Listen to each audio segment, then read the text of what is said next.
What's up, everybody? Welcome to the Pick Six Podcast, CBS Sports Daily NFL Podcast. I'm Will Brinson. I'm your host. It is Sunday, December 5th, and we are about to break down Week 14 early odds. Joining me to do so, the one, the only, John Breech. Breacher Report. What's up, buddy? I don't want to talk about what's up, Brinson. We all know how I feel today. You all hear on the recap podcast how I feel. Hone in on the AFC North. What do you think? What do you say? Let's do it. I'm ready. I'm just kidding. We will talk some AFC North. Actually, we're going to start with one AFC North team. Yeah, we are. The Steelers heading to the Vikings for Thursday night football. The Vikings are 3.5-point favorites. Obviously, in this particular podcast, what we do is we look at next week's lines to try and figure out where some value might be for you guys to bet on early in the week or overnight before these lines move. This is the Thursday night football game. Vikings suffer a loss to the Lions.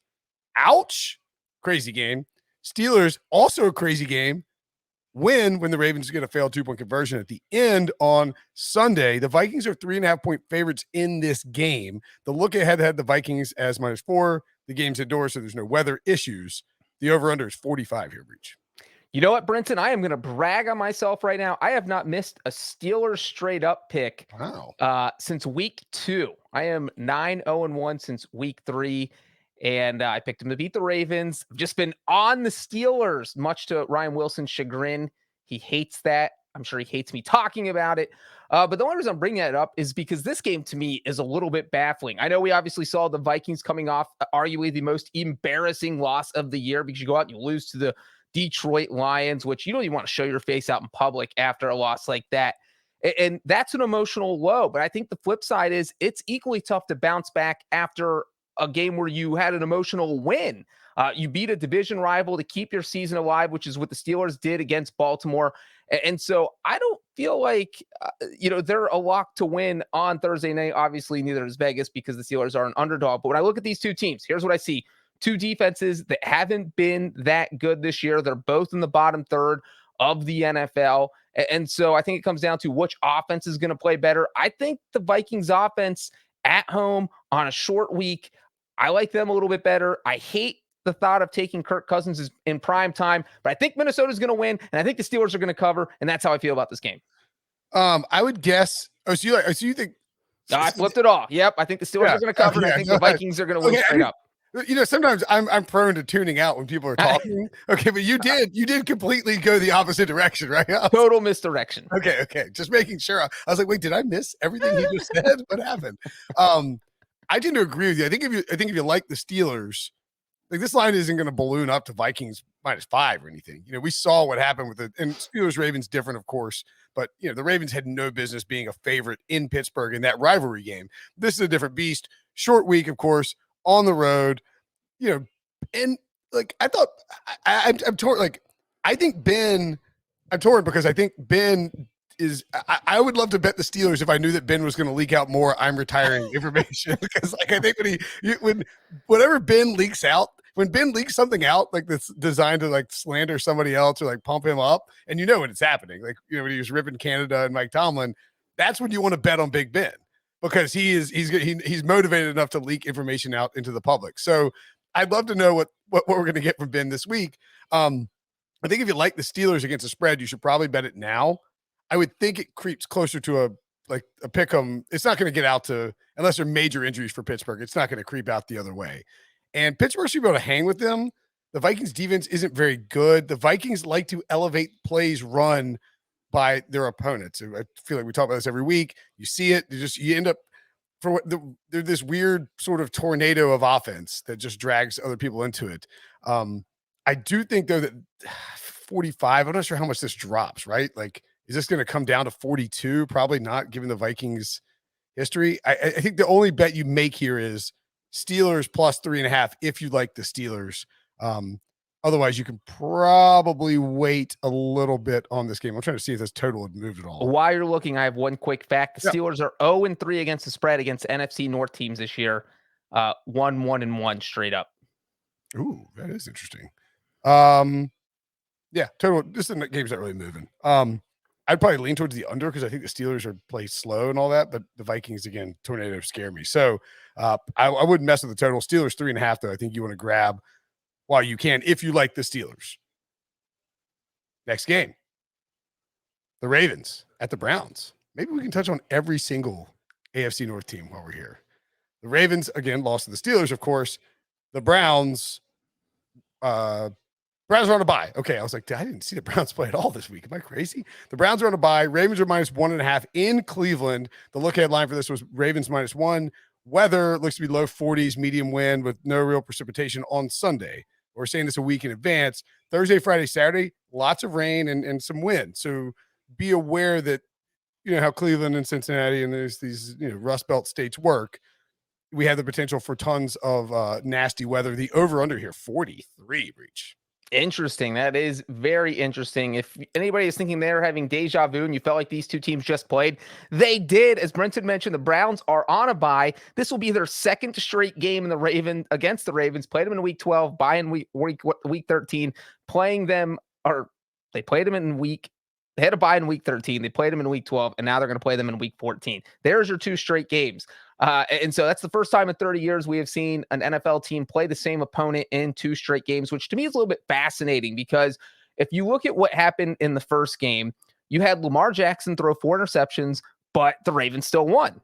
And I don't think that's going to happen again. But then also, it felt like Baker Mayfield threw 10 interceptions, but he didn't throw a single interception. Right, but he just played bad. And then the flip side is we saw the Browns rush for a season-low 40 yards, and they only lost by 6 points. I do not think the Ravens are going to hold the Browns to 6 points again. I do feel like these teams are pretty evenly matched, but I think the difference is, as you mentioned, it's going to be soggy. It's going to be wet. That slows down someone like Lamar Jackson. We saw him bang up his ankle against the Steelers.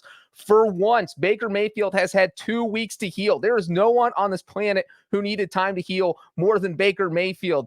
When this season started, I thought the Browns and Ravens were going to split their season series. And since the Ravens won the first one, I still feel the same way. I think the Browns sneak away and steal this one, even though they're 1.5 point underdogs. So I think they win. Yeah. And actually, this line has already moved on Caesars, where the Browns are. It's a pick 'em. I think this will keep creeping up on the Browns side of things. Well, and the Ravens just lost Marlon Humphrey, likely for the season. Yeah, that's a big part. Big injury. That's a big problem. So if you like the Browns, and I like the Browns here, you should bet the Browns now. If you can bet the Browns, get the Browns now. I don't think that it gets all the way to 3 or anything like that. But again, you don't want to. We saw this. Look, we saw the Steelers and the Ravens just play a game, right? Where John Harbaugh went for 2 on a 2-point conversion late to try and win the game on the road.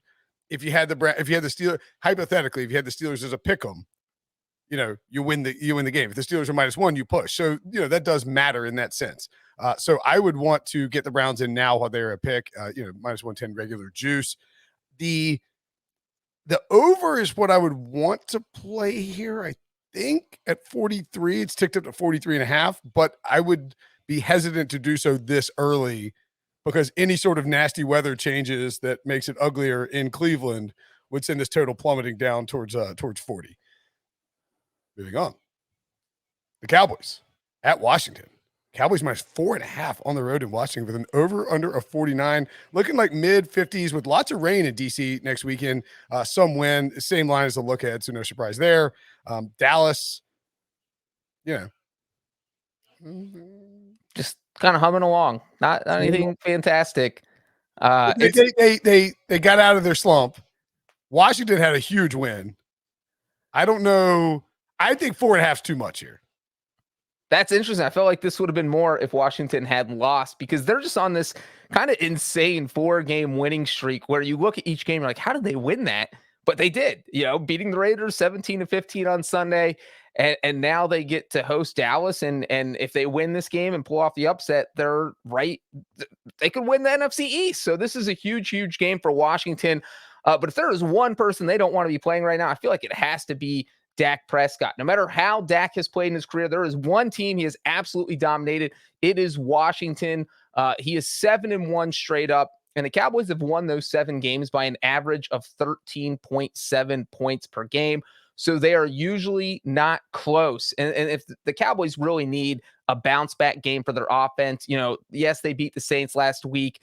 They just haven't looked good over the past month. And so I think this is going to be their chance. I really like the Cowboys here. And here is a quick fact for you, Brinson. Over the past 4 years, the Dallas Cowboys are 4-0 both straight up and against the spread in their first Sunday game after Thanksgiving, because they usually play the Thursday, then they get the 10-day break, and then they play on Sunday. They are 4-0 both straight up and against the spread, and they have won those 4 games by an average of 18 points. I really like the Cowboys in this spot. Judging by the way you started talking, I don't think you do, but I'm going to roll with Dallas to cover. Oh, right. I guess I forgot they did Thursday, then Sunday. So that's because if we're being honest, it's because Jerry Jones runs a lot of things in the league and probably is like, look, listen, we ain't having this 4-day break. He's hey, like, Roger. Yeah, Roger, here's the deal. We're going to do Thursday, and then we'll do the next Sunday. So we get that 10-day break. You know what I'm saying? I like Washington here. They're playing really, they're scrappy, and the defense is playing well. I don't think anyone scored more than 25 points on them in 5 straight games, including 3 out of the bye. Let me double check that. Washington stats. Oh, God. Oh, sorry. Because they gave it 24 to Green Bay 2 weeks before the bye, and since then they have allowed 17, 19, 21, 15, and then, of course, against the Raiders today, they gave up 15 as well. So, and the Cowboys are a different beast. Cowboys are an explosive offense. They can get downfield on you quickly. Dak is playing great. I just think I think Washington is going to keep it close enough where this is a field goal victory, especially if the weather's a little sloppy. That field when it gets rainy and nasty it's a disaster up there. So I like Washington here a lot. Now it has ticked up to 5. So maybe I don't think it's going to come flying back down to Washington or like Dallas -3 or something like that. People will jump all over Dallas. If anything, I would probably look to grab some under, because I think this game could turn into more of a slog than people think. That's a pretty high total if it's bad weather. Washington's running the football a ton with Antonio Gibson, and Dallas isn't afraid to just feed Zeke Elliott as well. So decent chances under looks pretty good pretty early. Let's take a quick break. When we come back, my team versus Breech's team. Bum, bum, bum. The 49ers at the Bengals.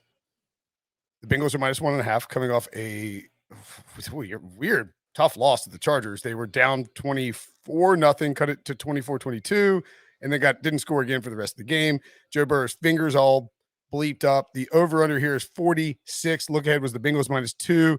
Cincinnati weather looks all right, Breech. Are you going to back your boys at home against my 49ers? If you're watching on YouTube, I'm holding up my pinkies because that's all I care about right now. If Joe Burrow's pinky's messed up and it affects the way he throws the ball, that's trouble for the Bengals. I think what we saw on Sunday against the Chargers is that, coming into the season, the Bengals offensive line, can it hold up? That was going to be a big part of whether or not they'd have any success this year. They were missing 2 starters on Sunday, Trey Hopkins and Riley Reef, and they don't have enough depth to be missing 2 starters. That's really what it boils down to. So if you have an injured Joe Burrow playing behind a patchwork offensive line, the Bengals aren't winning. That's what it comes down to. That's how I feel about this game. So this will be one where I am watching the injury report. I want to know if all the Bengals offensive line starters are going to be playing. I want to know if Joe Burrow can throw a football more than 40 yards, more than 40 yards. I can also keep moving. And so, right now I am leaning Bengals, but again, I just want to be comfortable with everyone's health on that roster before I think about taking them. And you know what, Brinson? You know why I like the Bengals? Because someone from Cincinnati actually was the architect for the Golden Gate Bridge. San Francisco's most iconic landmark was designed by someone in Cincinnati. That's interesting, because I actually think there is a different San Francisco-Cincinnati connection that we could, in theory, touch on. However, I'm not a jerk, and I like your dad, so I'm not going to bring up the multiple Super Bowls that the 49ers beat the Bengals in. That would be rude and mean of me to do such a thing. I know I'm a terrible person. I don't know how San Francisco lost to Seattle on Sunday. I know how I watched the game, but like there was a Travis Homer fake punt that went for 73 yards. There was a 28-yard touchdown drive. It really shouldn't have happened. Yeah, football's weird like that. I think with Joe Burrow's pinky and sort of, I thought he's tough as hell, man. Like, credit to him for going back out there. Joe Mixon too, like fight through injury. But with that hand injury, you get a hand injury to a quarterback of Joe Burrow's magnitude relative to like what the spread shift would be if Joe Burrow were out, and you can bet it now on Sunday night. Give me the 49ers right now. I think there is a chance an unlikely chance because the Bengals are what are the Bengals at now after that loss to the Chargers? They are Their record? Yeah, 7-5. It's hard to imagine Joe Burrow sitting out. I don't think that'll happen with a pinky injury, but it's not hard to imagine him being ineffective or less effective as a result. And so but is a injured Joe Burrow still better than Jimmy Garoppolo? Probably. Yeah. I just think I want Deebo Samuel matters here. I don't think that's a big one. Yeah. I don't think he's going to be back for this game. I think he's probably got one more week that he'll miss, but he could be. Eli Mitchell, we need to watch out for his injury as well. Trey Sermon's on IR. Not that he's done anything this year, but I want the 49ers. I think this creeps towards the 49ers with the things they're dealing with injury-wise on the offensive side of the ball. So if you like the Niners like me, bet them. And I'm big on the Bengals are bounce-back creatures, so maybe they come back in a big way. We'll see. The weather, by the way, did I mention it looks like nothing bad there. Over under 46 the over is kind of tempting. Very tempting. I would probably I'd bet 49ers in the over now. Oh my God, it's up to 47.5 already. Boy. Oh man, that thing's flying up. Yeah. That probably and then you find out Brandon Allen's playing and just burn your ticket. Right, exactly. That if Burrow's good to go, that probably gets to 49. I mean, the Bengals get involved in shootouts. So maybe take a look at that over. I like the 49ers. Breech likes the Bengals. Bills at the Buccaneers. Beats Bears. Battlestar Galactica. Bucs minus 3.5. Hosting Buffalo. That is the same line as the look ahead. Over under 53.5 here, Breech. This is an interesting game because I feel like there is no player in the NFL the Buffalo Bills want to beat more than Tom Brady. I mean, Brady just absolutely dominated him while he was in New England. But a big part of that was because he had Belichick coming up with these defensive game plans because the Bills just couldn't score against the Patriots in the past history. We obviously don't know how Monday night's going to shake out. But heading into week 13, the Bills have given up the fewest yards. Bills defense has given up the fewest yards in the NFL, the second fewest points, and their defense has just looked good. And Tampa's offense hasn't looked so great ever since Antonio Brown went down. They did look much better on Sunday against the Falcons with Gronk and Chris Godwin both putting up big numbers. But I think the Bills defense can actually have some success against Tampa Bay. I think Josh Allen could have a big game against Tampa Bay's defense, which has struggled to stop the pass. They're really good against the run. They have not been great against the pass. And so, I want to see the Bills play one game without Tre'Davious White before I jump on their bandwagon because their defense struggles against the Patriots with White out. Then that's a red flag. I probably wouldn't be happy taking him. But as of right this second, without knowing what's going to happen on Monday night, I like the Bills to cover.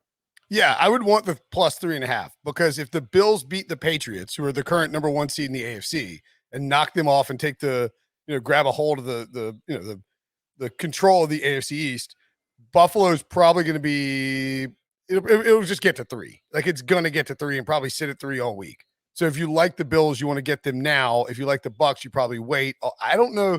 Like if the Patriots stomp the Bills, I don't think this goes to like 4 or 5. This is just going to stay in this zone. If you like the Bills, get them now because that 3.5 will disappear. It will come 3. And again, it'll just sit there the entire week. The over-under is massive. I mean, 53.5 is enormous. I don't know that I have really any interest in. I think I would lean towards the under there because there's a chance like Buffalo can't. Buffalo's going to have to throw a ton. They're going to be one-dimensional, but Tampa should be able to move the ball on the ground. If Tampa gets a lead, they go heavy unders, right? Like you were leaning under, and then you were about to talk yourself into the over. Yeah, the over is like tempting, but I think this number comes down closer to 50. That's a ton of points, man. All right.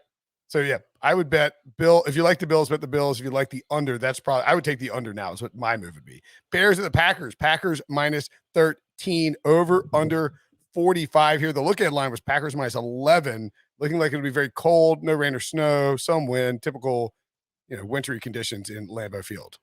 Yeah, I hate this. I hate a 13-point number in a divisional game.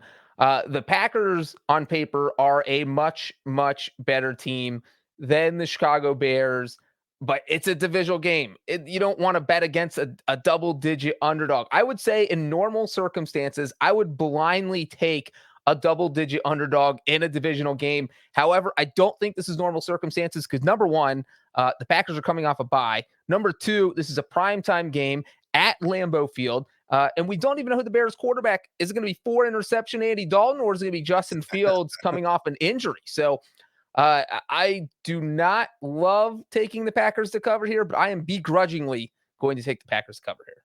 I just don't. You can't. I don't. Look, I got my. I think. I mean, I'm going to look at the.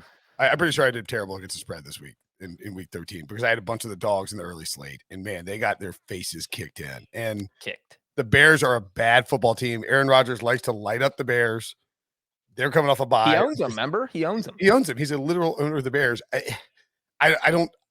If it's just 14 or more, I'm probably taking the Bears begrudgingly. But 13, I think you just don't bet this game. That's what I'm saying. I mean, right? Get the money line and take your $5 win. It's Sunday Night Football too. Yeah. So like Rodgers not losing at home. No, yeah, exactly. I don't. Oh boy, I don't know what to do with this one. But you do have the toe thing with Aaron Rodgers, and he was spotted in Los Angeles by TMZ at a doctor's office. So he was limping around that last game. Yeah, I mean, so that is one little key factor to keep in mind. The under here, I think, is worth a bet now. I bet it gets down to like 43.5, 43, just because Bears can't score, whether it's Fields or Dalton. Packers love to run the ball. They're a very slow team, and they're not going to want to give Aaron Rodgers a ton of like physical exertion if they can help it in a big game. Like if they're up 14 plus points, they're going to run it. They're going to run it in churn clock. So I think the under is a good look here at 45 for Sunday Night Football. Finally, the Rams at the Cardinals on Monday night, a massive game. The Rams obliterated the Jaguars on Sunday. The Cardinals took care of business as well against those aforementioned terrible Bears. The Cardinals are -3. Look at it was -2.5. The total here, 52.5. Breech. For people who don't know, Debo gives us the lines early on Sunday, and the line is not moved here. The total has dropped 0.5 point. Yeah, this is interesting that the Cardinals are only favored by 3. I mean, the last time these two teams played, the Cardinals destroyed the Rams. They went up, I think, 34-13.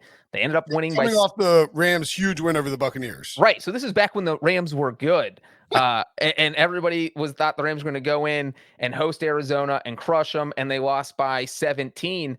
And, since that game, I feel like the Rams have only gotten worse. They didn't win a single game in November. They had a worse record than the Detroit Lions in November, and the same record as the Lions in December.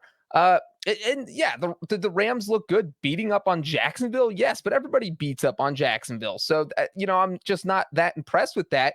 And I think that if the Cardinals getting Kyler Murray back in week 13 was huge because he kind of got that warm-up game before having to go out and face a division rival like the Rams in a game that should be competitive. So he got to go out there with DeAndre Hopkins, throw around, have some fun, beat the Bears by double digits, and now they get a big game here. And, I'm not convinced that Matthew Stafford can beat a good team late in the season. So until I see that happen, I'm going to be picking against the Rams when it comes to the spread. So I'm taking the Cardinals to cover. The Rams lost that game to the Cardinals at home too. They got right at home prime time. So weird. Weird. I think the Rams are fine. I think they're a good football team. They're 8-4 now. The 3 games they lost, it's like 2 of them were right before the bye, 1 right after the bye, but it was Tennessee at home. Tennessee played a great defensive game. That was a Matthew Stafford pick 6. Matthew Stafford pick 6. Matthew Stafford pick 6. Those are all the games they lost. I didn't bring up the Bengals that aggressively, aside from me making fun of your father losing 2 Super Bowls. So, sorry, I feel bad doing that. Like the Titans, Packers, Titans, 49ers, and Packers. Those are not bad football teams. Even though the Titans were missing Derrick Henry, they came in with like a chip on their shoulder. So I tend to think that while the Rams' struggles have been against some of the better teams in football, they've beaten up on bad football teams for a stretch there. I will take the points sort of blindly in a division game like this late in the season because I think there's a good chance that Los Angeles is able to keep it close and Matthew Stafford he looked a lot better against the Jaguars. I get it. Jaguars, they stink. It's hard to know what to do with them. And Kyler Murray looked awesome. He had 4 total touchdowns. And in fact, Breech, before we get out of here, I should point out Kyler Murray almost beat me in fantasy this week.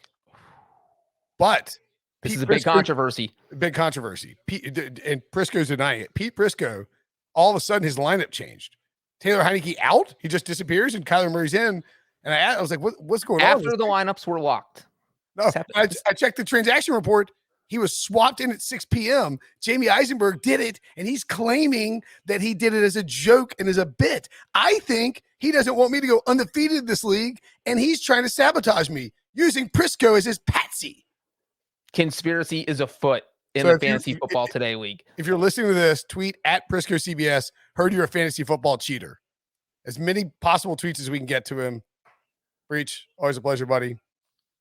See you in the make sure and subscribe to YouTube. Tell us your best week 13 or best week 14 look ahead best bet, and we'll see you in the recap.